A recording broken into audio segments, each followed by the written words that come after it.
나누기를 원합니다. 우리 성도 여러분, 혹시 2011년 3월 11일 뒤에가 11로 끝나는 날짜인데 그날 무슨 일이 있었는지 혹시 기억을 하십니까? 기억력이 너무 좋으시면 아마 10년 전의 기억도 아마 하실 수 있는데, 저도 이 TV를 통해서 봤던 기억이 있습니다. 그날 일본에 쓰나미가 있었죠.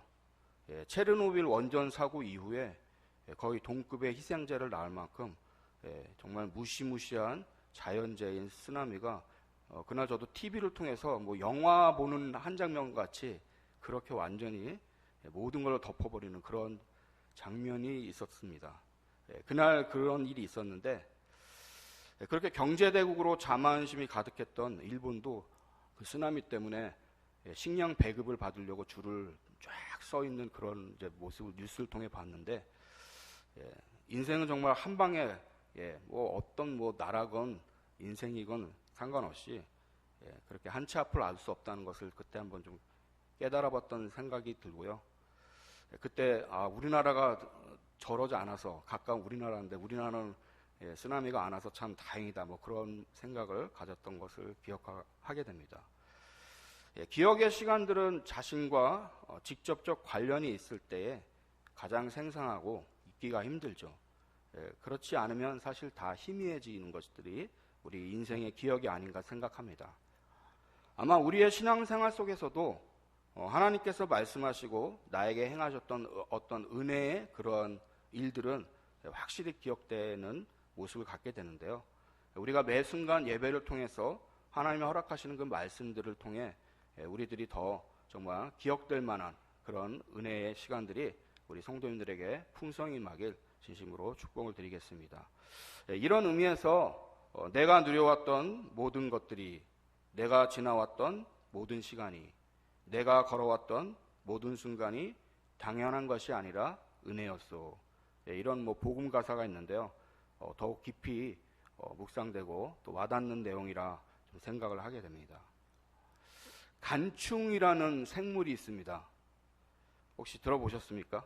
간충, 말 그대로 간에 사는 기생충입니다. 모든 이 땅 생물들이 기본적인 어떤 본성 중에 하나가 종족 번식인데, 이 간충이라는 것이 참 되게 특이하더라고요. 양의 간에서 기생하면서 양의 혈액과 간세포를 먹고 이렇게 자라는 그런 충이랍니다. 기생충인데요. 근데 양의 간에서 부화는 하지 못한대요. 그래서 이 알들이 양의 배변 활동을 통해서 이제 나오게 되는데, 그 바깥에서 이제 부화를 하게 됩니다. 이제 작은 애벌레가 되었을 때에 이 작은 애벌레를 달팽이가 먹는다고 합니다. 이 달팽이가 먹은 이 간충이 이제 이 달팽이 몸속에서 성장하다가 이제 비가 많이 오는 우기가 되면은 이제 달팽이가 어떤 뭐 점액질 끈끈한 그런 거 내지 않습니까? 거기를 통해서 이 간충에 이제 애벌레가 다시 나간다고 해요. 그리고 난 다음에 이 간충이 이제 어느 정도 성장한 상태에서 이제 다른 몸으로 또 침투하게 되는데, 이 바로 개미랍니다. 개미가 이제 달팽이가 내놓은 어떤 끈끈한 그런 액체를 좋아하는가 봐요. 그래서 이제 개미가 그거를 먹는데, 그걸 먹을 때 간충의 이제 애벌레도 같이 삽입이 되는 거죠. 이 개미 안에 들어간 이 간충의 이제 애벌레가 머리, 가슴, 배 이런 데로 수십 마리가 자라게 되는데, 이제 그 개미 위에 있다가 이제 이들이 이제 나오면서 또 신기한 게, 이제 그냥 나오면 위에 구멍이 나니까 죽게 되지 않습니까? 그러니까 끈끈한 어떤 풀 같은 걸로 그 위를 또 다 막는데요. 그래서 이 간충이 개미의 여러 부분으로 가는데 뇌에 한 마리가 간답니다. 이게 좀 되게 신기한 거예요. 이 뇌에 간 이 간충이 이 개미가 양한테 잡혀 먹도록 하기 위해서 풀 위에로 이렇게 인도한다고 합니다. 그러니까 숙주를 인도하는 그러한 간충이죠. 되게 신기합니다. 혹시 개미가 풀 위로 가지 않으려고 하면은 다시 뇌로 가갖고 조종을 한다고 합니다. 그래서 어떻게든지 양한테 잡혀 먹어서 결국은 양 안에서 다시 이 간충이 이제 알을 낳는, 그래서 한 주기가 이렇게 생성되는. 저도 이거 뭐 말씀 준비하면서 한번 이런 걸 좀 찾아봐서 이렇게 준비하게 되었지, 사실 뭐 학자들이 여기까지 연구한 것도 참 대단하기도 하고, 신비스럽기도 하고, 우리가 모르는 게 참 많이 있지 않습니까? 왜 이런 예화를 드렸느냐? 오늘 말씀이 이런 주제와 연결되어 있습니다. 계속 이제 제가 욥기를 이제 마지막 부분으로 가고 있는데, 하나님의 침묵, 계속해서 우리가 마음 가운데 원하는 것은 하나님은 언제 말씀하시는가? 왜 하나님은 계속 가만히 계시는가? 그런 하나님이 드디어 38장부터 이제 말씀을 시작을 하시는데요. 그 기나긴 시간을 지나서 욥에게 하나님이 말씀을 하시는데, 오늘 이 말씀을 보면은 폭풍 속에서 하나님 말씀하신다 이렇게 표현하고 있습니다. 두 번이나 욥에게 말씀하실 때 폭풍 속에서 말씀하신다 이렇게 이야기를 했는데, 이것이 아마도 하나님의 임재가 어떠한지를 보여주고 있는 것으로 생각될 수가 있는데요. 성경 여러 부분에서 하나님이 말씀을 하실 때에 모세와 백성들에게도 우레와 번개가 빽빽한 구름 속에서 말씀하시는 그런 얘기도 하셨고, 또 나움 선지자도 그런 말씀을 했는데요. 여호와의 길은 회리바람과 광풍에 있다 이런 말씀을 한 것처럼 아마도 하나님의 임재는 보통 우리의 상식선이 아니게 폭풍 속에서 나타나시는 것으로 가히 우리가 생각할 수 없는 그런 모습을 아마 말씀은 보여주고 있는 것 같습니다. 우리 인생이 제 아무리 과학을 발전시키고 생명공학을 통해서 장기 이식을 하고 우주선을 쏘아 올려도 결국은 오늘 말씀에서 하나님이 하고 싶은 얘기는 우리는 피조물이고 우리 생명은 하나님께 있음을 겸허히 받아들여야 한다는 것이 하나님께서 오늘 하시고자 하시는 내용이라 할 수 있습니다. 우리가 예상하는 하나님의 말씀, 그 응대라고 한다면 하나님 아마 이렇게 말씀하지 않겠습니까? 욥아, 그동안 참 힘들었지. 이제 내 고난이 끝났다. 이렇게 위로의 말씀을 해주실 거라고 기대하는데, 전혀 욥기를 읽어보신 분들은 아시겠지만 그런 예상적인 얘기를 하고 계시지 않습니다. 아주 이상한 말씀을 하고 계시죠. 땅에 기초를 놓을 때 내가 어디 있었느냐 이렇게 묻기 시작하셔서 얼음과 비가 어떻게 형성되었는지, 산 염소 새끼를 칠 때에 어떻게 되는지 넌 아느냐, 타조의 생태적인 특징들을 물어보시고 말, 독수리, 베헤못, 리워야단 등에 대해서 말씀을 하시는데요. 예전 성경에는 베헤못 같은 경우는 하마의 모습을 닮아서 하마라고 이렇게 생각하지만 결국은 확실히 하마는 아니게 베헤못이라 이렇게 표현한 것 같습니다. 또 리워야단도 그 말씀 잘 읽어보면 이거 악어 아닌가 하는데 결국 이제 원어 성경 그대로 리워야단이라고 이렇게 표현을 하고 있습니다. 이런 모든 생물들에 대해서 욥에게 질문을 하고 있습니다. 욥이 우주과학자도 아니고 동물학자도 아니고, 또 욥 같은 경우는 고대 사람이기 때문에 지금처럼 학문이나 과학이 발달하지 않아서 더욱 지식이 부족한 시대에 살고 있었기 때문에 아마 이런 것은 대답을 거의 하지 못했을 것이라고 생각하는데요. 하나님이 물으신 이 질문들을 보면은 거의 본질적인 질문들입니다. 바로 창조주나 알 법한 그런 질문들을 지금 하고 있는 거죠. 산 염소가 새끼치는 때를 너가 알고 있느냐? 지금 같으면은 주저장치를 달아갖고 드론을 띄워서 24시간 CCTV로 한번 촬영하면은 알 수 있지 않겠는가? 그런 생각도 하겠지만 산에 살고 있는 모든 염소를 다 그렇게 할 수는 없죠. 불가능하지 않겠습니까? 하나님이 지금 욥에게 하는 질문들은 결코 알 수도 없고 대답하기 불가능한 그런 질문들을 지금 하고 계십니다. 참으로 정말 생뚱맞는 말씀들을 하고 있는 것이죠. 하나님은 왜 이런 질문들을 욥에게 하고 계십니까? 정말 고난과 고통으로 밑바닥 인생에 내려앉은 욥에게 위로의 말씀을 해주시지는 못할 만정 전혀 욥을 정말 당황스럽게 하는 이런 질문을 지금 계속 퍼붓고 계십니다. 이런 질문들을 통해서 하나님은 말씀하고자 하시는 것은 인생은 피조물이라는 것이죠. 내가 곧 창조주라는 것을 지금 욥에게 깨닫게 하기 위해서 이런 말씀들을 지금 하고 있는 것입니다. 인생은 그것을 완전히 알 수도 없고 다스릴 수도 없다는 너의 존재가 어떠한지를 지금 알게 하기 위해서 하나님은 38장부터 41장에 걸쳐서 긴 장을 통해서 계속해서 알 수도 없는 정말 그러한 창조주만이 알 수 있는 그런 말씀들을 계속 하고 있는 것입니다. 특별히 베헤못에 대해서 말씀하면서 이런 말씀을 하시는데요. 욥기 40장 15절에 보면 이제 소같이 풀을 먹는 베헤못을 볼지어다. 내가 너를 지은 것 같이 그것도 지었느니라. 여기에서 하나님께서 확실하게 하시고자 하는 말씀을 하고 있습니다. 내가 너를 지은 것 같이 그것도 지었느니라. 욥아, 네가 어떻게 존재했는지 아느냐? 내가 너를 지었단다. 이것을 하나님께서 지금 말씀을 하고 싶었던 것입니다. 바로 내가 지었다는 것이죠. 베헤못이나 리오야단 같은 것들을 볼 때 결코 인간이 좌지우지할 수 없는 일종의 두려움과 정말 신비로운 그런 영역인데, 하나님은 그런 것들을 다 내가 다스리고 그런 것들을 내가 지었다는 것을 지금 말씀해주고 있는 것입니다. 꼭 이렇게 말씀하시는 거죠. 욥아, 여기 너가 사는 세상에는 설명할 수 없고 헤아릴 수 없는 무서운 신비가 존재하고 있단다. 베헤못과 리오야단 앞에서 너는 무력하다. 그럼에도 불구하고 그 모든 것들은 나의 통제 아래 있다.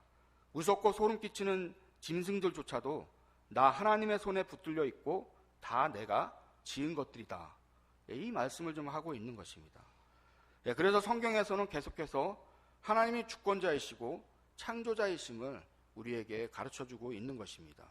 로마서 11장 36절에도 이는 만물이 주에게서 나오고 주로 말미암고 주에게로 돌아감이라. 그에게 영광이 세세 있을지어다. 아멘. 결국 이러한 하나님의 말씀들 앞에 욥은 하나님의 그런 질문에 대해서 나는 비쳐나오니 무엇이라 주께 대답하리이까? 손으로 내 입을 가릴 뿐이로소이다. 라고 이렇게 욥은 이야기하고 있습니다. 사랑하는 성도 여러분, 우리가 하나님을 믿고 우리가 신앙생활을 하고 있는데 우리의 교만이 어디에 있습니까? 안다는 것이죠. 뭔가 내가 그래도 알고 있다는 것, 내 인생을 내가 이렇게 저렇게 하면 컨트롤할 수 있다는 그런 보이지 않는 교만들이 우리 가운데 있는 것입니다. 그래서 더 믿음에서 멀리 나아가게 되면 하나님 여기까지만 하시고 간섭하지 마십시오. 이런 마음들이 우리 가운데 은연중에 있다는 것이죠. 언제나 내가 중심인 것, 우리가 말씀을 많이 듣지만 그것이 우리 가운데 자리 잡힌 것, 아마도 욥도 그런 마음 가운데 있었기에 하나님은 정말 결코 인생들이 대답할 수 없는 엄청난 창조주만이 알 수 있는 질문들을 지금 욥에게 포부한 것을 우리가 볼 수가 있는 것입니다. 어리석은 자의 마음에는 하나님이 없다고 시편 기자가 고백한 것처럼 우리가 하나님을 믿고 있지만 어느 순간 하나님이 아닌 내가 알고 있는 것을 먼저 판단하는 그런 우리의 교만들을 벗어버리고 모든 밑바닥부터 하나님을 인정하는 우리의 믿음의 모습이 되어야 될 줄로 생각하는 것입니다. 신학교 다닐 때에 시험 문제가 되게 특이한 교수님이 계셨습니다. 이 시험 문제가 뭐였냐면 이번 학기에 배운 것을 쓰시오. 계속 문제가 똑같아요. 그래서 문제를 연구할 필요도 없어요. 이번 학기에 배운 것을 쓰십시오. 어찌 보면 문제는 쉬운데 답은 정말 어려운 것이죠. 이번 학기에 뭘 배웠는지 내가 그걸 다 쓴다는 것이. 그리고 나중에 이제 그 교수님이 왜 나는 이런 똑같은 문제를 계속 내느냐에 대한 이유를 좀 설명해 주셨는데 공감이 많이 갔습니다. 학생들이 배우려고 하지 않는다는 것이죠. 이게 뭐냐면 밑바닥에 이미 기본적인 어떤 신앙 색깔을 갖고 있고 자기 신앙 세계관이 있었기 때문에 그걸 섞지 새로운 것을 쉽게 배우고 바꾸려고 하지 않는다는 것이죠. 아마도 그 얘기를 들어보니까 좀 일리가 있는 것 같습니다. 우리가 신앙생활하면서도 말씀을 많이 듣지만 여전히 내 경험과 내 그런 여러 가지 많은 것들을 섞는 것을 하지 그것을 드러내고 새로운 것으로 갈아엎는 것이 쉽지 않다는 거죠. 그런 면에서 아마도 좀 죄송스럽지만 어린아이들이 신앙 어떤 진보는 더 빠르지 않는가 생각합니다. 어른이 되면은 그만큼 이제 세상 말로 머리가 커지죠. 듣긴 많이 있고 알긴 알지만 믹스해서 내가 그렇게 갈 때가 많다는 거죠.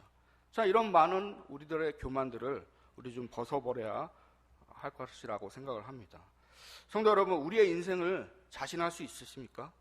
욥에게 질문하신 하나님은 바로 너 인생을 네가 자신할 수 있느냐? 이 모든 질문들에 대해서 너는 한마디도 대답할 수 없는 바로 네가 어떤 존재인지를 너는 깨달아야 한다는 것을 지금 하나님은 말씀하고 있는 것입니다. 오늘 우리는 하나님을 창조주 하나님으로 믿고 우리의 모든 것을 인도하는 하나님으로 믿고 있습니다. 참으로 우리의 삶의 모든 부분에서 이 하나님을 진정한 나의 창조주 하나님으로 나의 모든 인생을 계획하고 컨트롤하실 주권자 하나님으로 믿으시는 믿음의 성도님 되시길 진심으로 축복을 드리겠습니다. 또 한 가지는 하나님이 욥에게 하신 질문들을 통해서 인생은 결국은 그래서 은혜밖에 구할 게 없다는 것을 우리는 깨달아 볼 수가 있는 것입니다. 시편 127편 기자의 고백의 말씀을 통해 볼 때도 여호와께서 집을 세우지 아니하시면 세우는 자의 수고가 헛되며 여호와께서 성을 지키지 아니하시면 바수꾼의 깨어있음이 헛되도다. 이런 말씀을 한 것처럼 아무리 노력과 공을 들여 인생들이 성과를 낸다고 해도 아까 잠깐 쓰나미 얘기한 것처럼 그런 쓰나미 한 방이면 그냥 모든 게 끝난다는 거죠. 아무것도 아니라는 그런 우리의 인생을 좀 생각해 볼 수가 있는 것입니다. 하나님이 지켜주시고 붙들어 주시고 그 열매를 낼 수 있도록 은혜를 허락지 않는다면 아무것도 아니면 우리는 기억을 해야 한다는 것입니다. 세상 사람들은 창조주를 인정하기 싫으니까 운이라는 것을 참 많이 거론합니다. 뭔가 잘 되면 운이 좋아서 그랬다는 그런 운론을 참 많이 적용하는데 사실 우리는 알고 있죠. 운이 아니라 하나님의 은혜 가운데 모든 것이 되어진다는 것을 우리는 인정해야 한다는 것입니다. 지난번에 담임 목사님이 그 일반 계시와 특별 계시에 대한 부분을 잠깐 말씀하셨는데 일반 계시 속에서도 하나님의 은혜가 간섭되지 않는다면 잘 될 수가 없는 것입니다. 비가 안 내리거나 아까 말씀한 것처럼 쓰나미처럼 그렇게 한 방이면은 아무리 우리가 노력해서 농사를 잘 짓고 수고를 해도 아무 물거품이 될 수밖에 없는 것이죠. 모든 영역에서 하나님의 은혜가 없이는 우리 인생들이 잘 될 수 있는 길은 없다는 것을 우리는 좀 기억을 해야 하는 것이죠. 우리가 지금 이렇게 예수 그리스도를 믿고 주님을 구주로 섬길 수 있는 이 은혜의 근거도 무엇입니까? 하나님이 우리에게 믿음이라는 놀라운 선물을 주셨기 때문임을 우리는 고백해야 하는 것입니다. 그래서 에베소서 2장 8절에도 너희는 그 은혜에 의하여 믿음으로 말미암아 구원을 받았으니 이것은 너희에게서 난 것이 아니요 하나님의 선물이라. 모든 것들이 하나님의 은혜라는 것이 다른 표현으로 얘기한다면 선물이라는 것이죠. 값없이 주어지는 것. 선물은 정말 내가 예상하지 못했는데 받게 되는 거 아니겠습니까? 하나님이 주시는 그 은혜들이란 것이 참 우리의 공로와는 상관없이 주어졌을 때 우리는 그래서 감사할 수밖에 없고 주님을 찬양할 수밖에 없게 되는 존재인 줄로 우리는 깨달아 볼 수가 있는 것입니다. 우리 안에 불쑥불쑥 올라오는 그 유혹이 무엇입니까? 우리가 좀 잘하고 있으면 공로와 의로움의 어깨가 어느 순간 힘을 들어가는 그런 모습이 아닌가요? 그때마다 하나님은 우리를 깨닫게 하시기 위해서 여러 모양으로 고난이라는 것을 사용하셔서 우리를 다시 한번 돌아보게 하시는 것입니다. 우리 인생들이 그런 것 같습니다. 고난과 아픔의 시간들이 있을 때 그때야말로 진정 자신을 돌아보게 되고 또 아이고 하나님하고 두 손 들고 천부여 의지없어 손 들고 옵니다. 이런 모습이 있죠. 우리의 반복된 인생 속에서도 그런 것이 있게 된다는 거죠. 하나님은 그런 것을 통해서 또 다른 면으로는 하나님은 우리를 사랑하시는구나. 그런 것도 깨달아 볼 수가 있는 것입니다. 말씀에 의하면은 고아나 주님의 자식이 아니면 징계나 처벌이 없다고 하는데 하나님이 사랑하는 자식에는 반드시 징계와 하나님께서 원하시는 뜻을 이루기 위해서 고난을 허락하신다고 말씀하고 있습니다. 그런 것을 볼 때 내가 혹시 어떤 어려움과 또 힘든 가운데 있다면 또 그 반증으로 내가 그래도 하나님 앞에 사랑받는 자고 하나님이 계속해서 나를 간섭하는구나. 이런 것들로 우리가 깨달아 볼 수가 있는 것입니다. 목사님 저는 신앙생활하는데 아무 문제 없는데요? 평탄한데요? 조심하셔야 됩니다. 한 번 정도 내가 하나님과의 관계가 어떤지 살펴볼 수 있는 그런 모습이 필요하지 않나 생각을 합니다.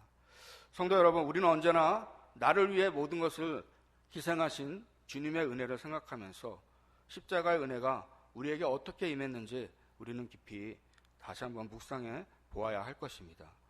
오늘 욥기에 하나님께서 질문하신 이 말씀들은 진정 정말 우리 인생이 어떤 존재인지 또 하나님은 어떤 분이신지 그 기준점을 분명하게 보여주신 말씀이라고 할 수가 있습니다. 이 시간 우리 잠깐 야고보서 4장 6절의 말씀을 잠깐 한번 찾아보겠습니다. 신약성경 야고보서 4장 6절인데요.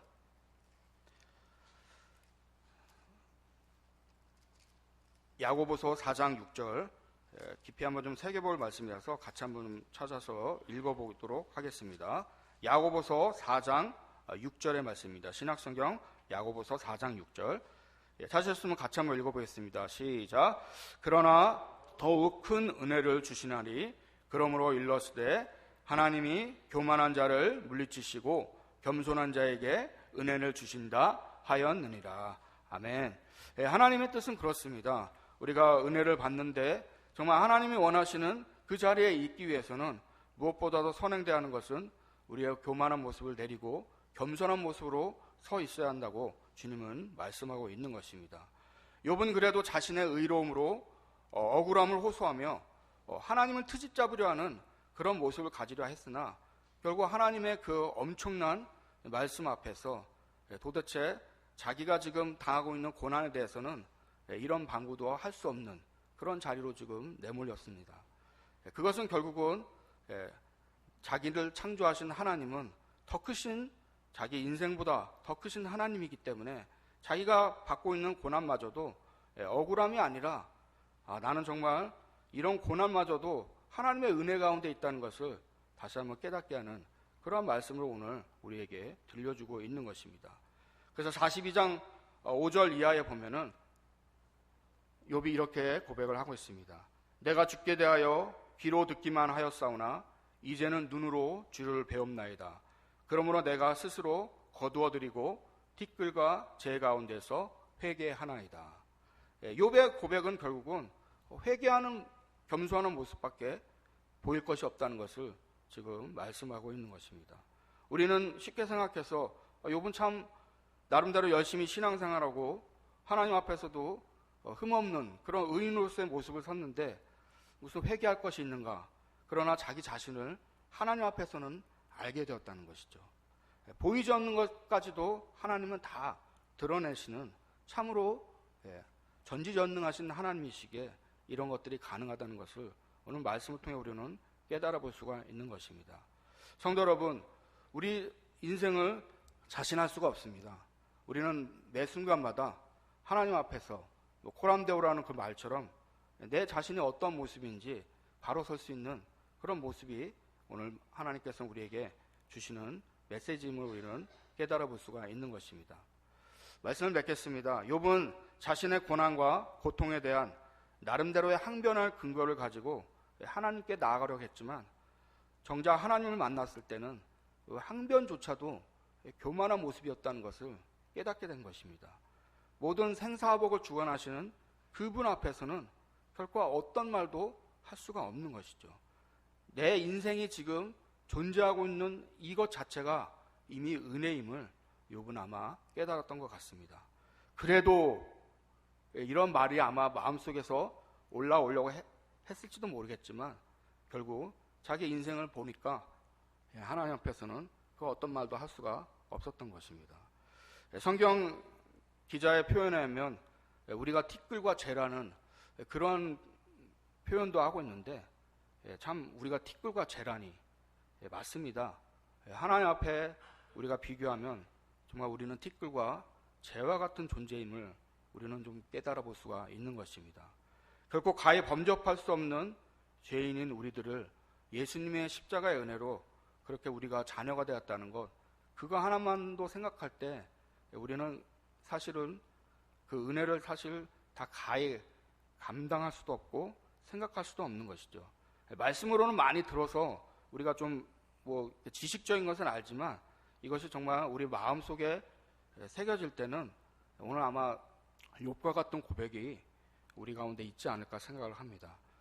우리 인생에게 요구될 것은 오직 하나님의 은혜밖에 없음을 우리는 기억하고, 이 현실 가운데서도 사실 우리 마음 가운데는 불만과 그러한 불평들이 늘어놓을 수 있겠지만, 그것을 넘어서서 하나님은 지금 나에게 이런 기회들과 시간들을 허락하신 것, 이것만도 생각한다면 결코 우리가 불평이 아닌 감사로 갈 수밖에 없다는 것을 우리는 깨달아 볼 수가 있는 것입니다.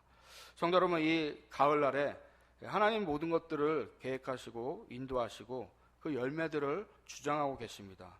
그 어느 것 하나도 하나님이 막으시면 이룰 자가 없다는 것을 우리는 깨달아 보고, 지금 내 인생에 혹 불만과 불평 가운데 억울함이 있다고 할지라도 오늘 욥의 모습을 좀 생각해 보면서 우리는 다시 한번 감사와 주님의 그 깊으신 은혜에 대해 찬양하는 모습으로 서 있어야 될 줄로 믿는 것입니다. 이번 한 주간 또 살아가면서도 우리의 정말 오늘 욥을 향하신 하나님의 놀라운 교훈을 깊이 생각하시면서 감사와 찬양으로 우리의 삶을 살아가는 복된 우리 모든 성도님 되시길 진심으로 부탁을 드리겠습니다. 기도하겠습니다.